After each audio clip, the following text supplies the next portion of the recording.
પ્રત્યાઘાત સાબરકાંઠામાં પડ્યા। હિંમતનગરના NG circle ખાતે ક્ષત્રિય સમાજના લોકો મોટી સંખ્યામાં એકત્રિત થયા। પુરુષોત્તમ રૂપાલાના નિવેદનને વખોડી કાઢ્યું। જિલ્લાભરમાંથી ક્ષત્રિય સમાજના આગેવાનો એનજી સર્કલ ખાતે ઉમટ્યા। ચુસ્ત પોલીસ બંદોબસ્ત ખડકાયો। જય માતાજી।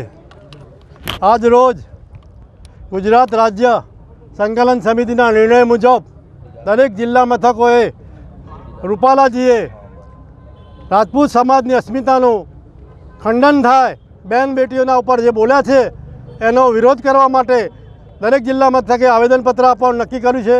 એ માટે ગુજરાત સાબરકાંઠા અરવલ્લી જિલ્લાના ક્ષત્રિય સભ્યો અહીંયા ભેગા થયા છે।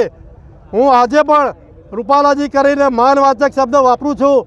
એ આપને હું કહેવા માગું છું કે રાજપૂતોનો ક્ષત્રિયનો સંસ્કાર છે કે મોટાની મર્યાદા અને સંસ્કારમાં રહીને રહેવું, પણ સાથે સાથે એ સંસ્કારના એ મર્યાદાના રાજપૂત ઉપર જો કોઈ આંગળી ચીધે તો એ સહન કરવાવાળો પણ આ સમાજ નથી। માટે આજે જે આવેદનપત્ર આપવા જઈ રહ્યા છે એનો સ્પષ્ટ સાબરકાંઠા અરવલ્લી જિલ્લા રાજપૂત સમાજ, ક્ષત્રિય સમાજ એનું ખંડન કરે છે રૂપાલાજીના વાક્યનું। અને હવે પછી ગુજરાત રાજપૂત સંકલન સમિતિ જે પણ નિર્ણય કરશે તેનું સાબરકાંઠા અરવલ્લી ક્ષત્રિય સમાજ એને સંપૂર્ણ ટેકો આપી આગળની રણનીતિ નક્કી કરવામાં આવશે।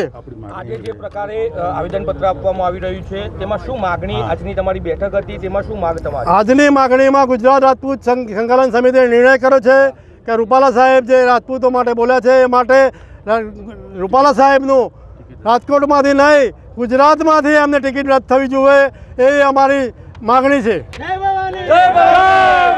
રિપોર્ટર સૈયદ સોયબ, સંબંધ ભારત ન્યૂઝ, સાબરકાંઠા।